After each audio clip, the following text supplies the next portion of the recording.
Praise lord. దేవుని పేరిట మీ అందరికీ శుభాభివందనములు. చెప్పే విషయం ఏంటంటే, మన న్యూస్ పేపర్ చదివినప్పుడు ఉదయాన్నే కొంతమంది చదివే వాళ్ళు ఉంటారు, కొంతమంది ఫోన్లో కూడా చూసే వాళ్ళు ఉంటారు.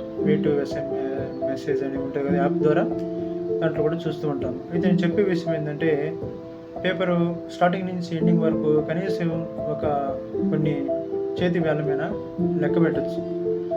భర్త భార్యను చంపింది, భార్య భర్తను చంపింది, వివాహిత సంబంధం, మరి ఈ విధంగా ఒక వ్యక్తితో ఎస్కేప్ అయ్యారు, మరి ఈ విధంగా ఆస్తి తగాదాలు, మరి రకరకాల మనకి ఎక్కువగా కనిపించే ఈ ప్రాపర్టీస్ విషయంలో, రాంగ్ రిలేషన్ విషయంలో, మరి కుటుంబంలో ఏదో ఒక గలిబిలి సైతంగా సృష్టించి వాడు నేరుగా నరకానికి తీసుకుని వెళ్ళేవాడుగా వాడు గర్జించు సింహం వాళ్ళు ఎవరిని మింగుదలా అన్నప్పుడు, ఈ బలహీనంగా ఉన్నప్పుడు, వాక్యానుసారమైన జీవితం లేనప్పుడు, ప్రార్థన జీవితం లేనప్పుడు వాళ్ళు సైతాన్ గాడికి దొరికిపోతారు. కుటుంబంలో సమస్యలు, కోర్టు చుట్టూ తిరగటం, పోలీస్ స్టేషన్ చుట్టూ తిరగటం, ఎటువంటి ప్రయోజనం లేదు.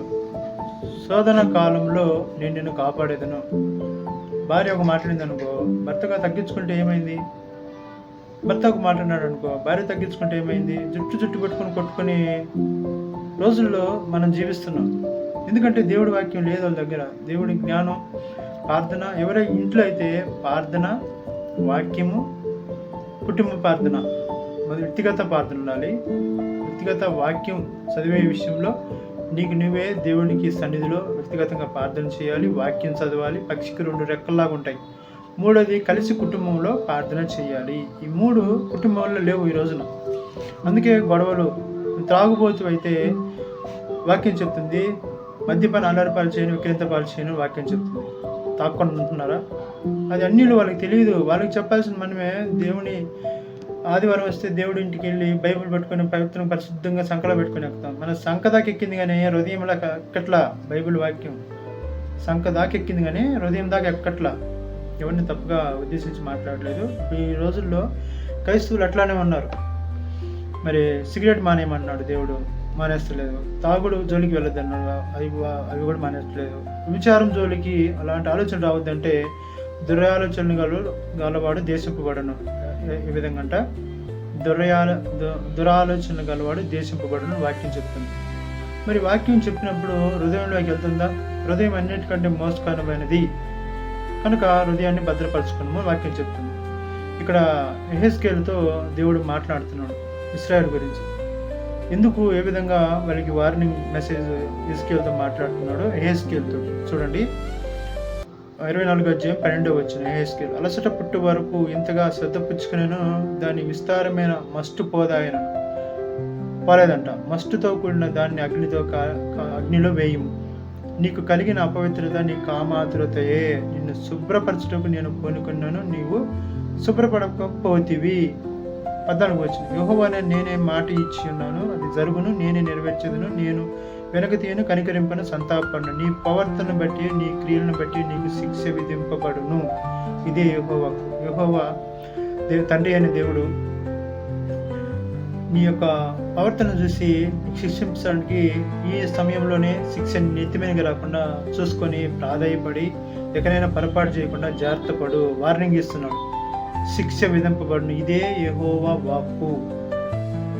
ఎవరైతే మీరు ఇంకా తాగుబోతులుగా జీవిస్తున్నారో, ఇంకా మూర్ఖ ప్రవర్తన కలిగి జీవిస్తున్నారో, భార్యను అర్థం చేసుకోకుండా, భర్తను అర్థం చేసుకోకుండా, మూర్ఖంగా ప్రవర్తించకుండా మీ జీవితాన్ని సరిదిద్దుకుంటే దేవుడు తప్పకుండా, ఆయన ఎల్లప్పుడూ కోప్పడే దేవుడు కాదు. అలాగని నేను చేసే ప్రతిదాన్ని చూస్తూ ఊరుకునే దేవుడు కాదు. ఎందుకంటే లోక ఆశల్లో ఉన్న వాళ్ళకి తెలియదు. మన ద్వారా వాళ్ళు నేర్చుకోవాలి. కానీ మనమే వేరే వాళ్ళకి వ్యతిరేకంగా ఉంటే నువ్వే మార్చుకోలేవు, నువ్వేం చేస్తావురా నాయన. నోటి మాటలు నునుపైనవి, వరదీసిన కత్తులే, అది నాశనమునకు నడుపును కనుక అది దాని ఫలము ముసిని పడినంత చేదని వాక్యం చెప్తుంది. నేను ఇంకా ఎందుకంటే నిక్కచ్చిగా చెప్తున్నాను, అలాంటి స్త్రీల జోలికి కానీ, అలాంటి వేషాలు వేసే వాళ్ళ దగ్గరికి కానీ మనం వెళ్ళడానికి వీల్లేదు. దేవుడు వాక్యం విన్నా, పరిశుద్ధత కలిగి జీవిస్తున్నాం. నిన్ను బట్టి అలాంటి వారు కూడా దగ్గరికి వచ్చినప్పుడు వాళ్ళు కూడా మారే విధంగా ఉండాలి. కానీ నువ్వే ఈ రోజున వ్యభిచారపు తలంపులతో ఉంటే ఎట్లా? వ్యభిచారపు సాంగత్యం కలిగి ఉంటే ఎట్లా? కనుక దేవుడు ప్రతిదీ చూస్తున్నాడు. అందుకనే నీకు శిక్ష విధింపబడును వార్నింగ్ మెసేజ్ ఇస్తున్నాడు దేవుడు. కనుక ప్రియ సహోదరుడా, సహోదరి, యవన కాలంలో ఉన్నప్పుడు దేవుడి వాక్యాన్ని అనుసరించి దేవుని వాక్యానుసారంగా జీవిస్తే నువ్వు 10 మందికి వెలుగుగా ఉంటావు. నిన్ను నువ్వే చీకటిమయంగా చేసుకుంటే అవతలానికి ఏ విధంగా బోధిస్తావు అని యోబు గ్రంథం 31 అధ్యాయం 1 వచనం చూస్తే, నా కన్నులతో నిబంధన చేసుకొని ఉన్నాను, స్త్రీని ఎలాగో చూసేది. ఒకసారి చూద్దాం వాక్యము దయచేసి. యోబు గ్రంథం 31 అధ్యాయము 1 వచనం, నా కన్నులతో నేను నిబంధన చేసుకొని ఉన్నాను, స్త్రీని కన్నులతో ఎలా చూసేదనని అక్కడ చెప్తుంది. టైం లేదని సింపుల్గా చెప్పేస్తాను. ఒకసారి మీరు చదవచ్చు. 31 అధ్యాయం యోబు గ్రంథం 1 వచనం.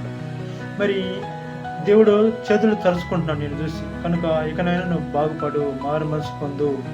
ఎందుకంటే కడగబడిన పంది బురదలో దొరికినట్టుగా, కుక్క తన వాంతికి తీరినట్లుగా నువ్వు పదే పదే అపవిత్ర ఆలోచనలు కలిగి విచారం సైడ్ తిరిగితే కుక్కకి నీకు తేడా లేదు. కడగబడిన పంది బురదలో దొరికినట్టుగా నువ్వు దొరికితే నీ జీవితానికి అర్థం లేదు. నువ్వు ఎక్కడ దొరికి ఇష్టానుసారంగా జీవిస్తాయేమో అక్కడ యుగాలు అగ్నిలో దొరలాల్సి ఉంటుంది. అగ్నిలో దొరలాల్సి ఉంటుంది. కనుక ప్రియ సహోదరులు చెప్పే విషయం ఏంటంటే, మనం పరిశుద్ధ ఆత్మ కలిగి జీవించినప్పుడు పరిశుద్ధమైన ప్రవర్తన మనం కలిగి ఉండాలి. అదేవిధంగా చివరిగా నేను చెప్పేది ఏంటంటే, ఒక వాక్యం ఉంది. వాక్యం చూసుకొని మనం ముగించుకుందాం. ఈ వాక్యాన్ని వీడియోని ఆపేస్తాను. కొలస్సీయులకు రాసిన పత్రిక 3వ అధ్యాయము 5వ వచనం, కావున భూమి మీద ఉన్న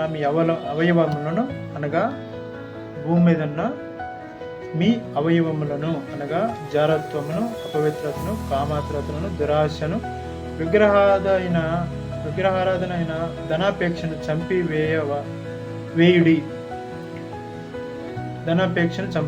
వీటి వలన దేవుని ఉగ్రత అవిధేయుల మీదకి వచ్చును. ఏదంట? జారత్వము, అపవిత్రత, కామాతురతను, దురాశను.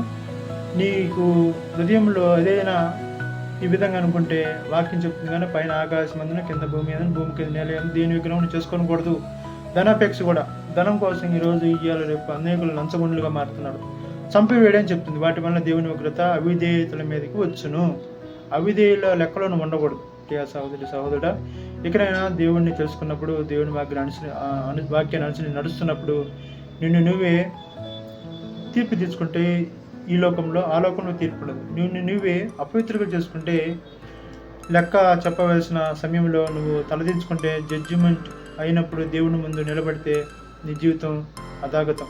కనుక ప్రియ సహోదరుడి, ఇంతవరకు వాక్యం వింటున్నావు, ఇంతవరకు జీవిస్తున్నావు. దేవుడు ఇంకా నిన్ను భూమి మీద లేకుండా చేయాలనుకుంటే ఎంతో నిమిషం పట్టదు. ఇంకా జీవిస్తున్నామంటే నీ అపవిత్రత, కామాతురత, నీ వ్యభిచారము, నీ తాగుడు, నీ జోదము అన్నీ మానేసి ఈరోజుతాడు. దేవుడు వార్నింగ్ అనుకుంటావు, లేకపోతే ఇంకేమనుకుంటావు. ఇకనైనా నీతి ప్రవర్తన కలిగి జీవిస్తే దేవుడి రాజ్యంలో నువ్వు ఉంటావు. దేవుడి వాక్యాన్ని దీవించిన కాక. ఈ వీడియో మీకు నచ్చినట్లయితే లైక్ చేయండి, షేర్ చేయండి, సబ్స్క్రైబ్ చేయండి. నాకు సపోర్ట్ చేసిన వారు అవుతారు. ఈ వాక్యం విన్న ప్రతి ఒక్కరు కూడా దేవుని పేరిట బహుగా దీవింపబడిన గాక.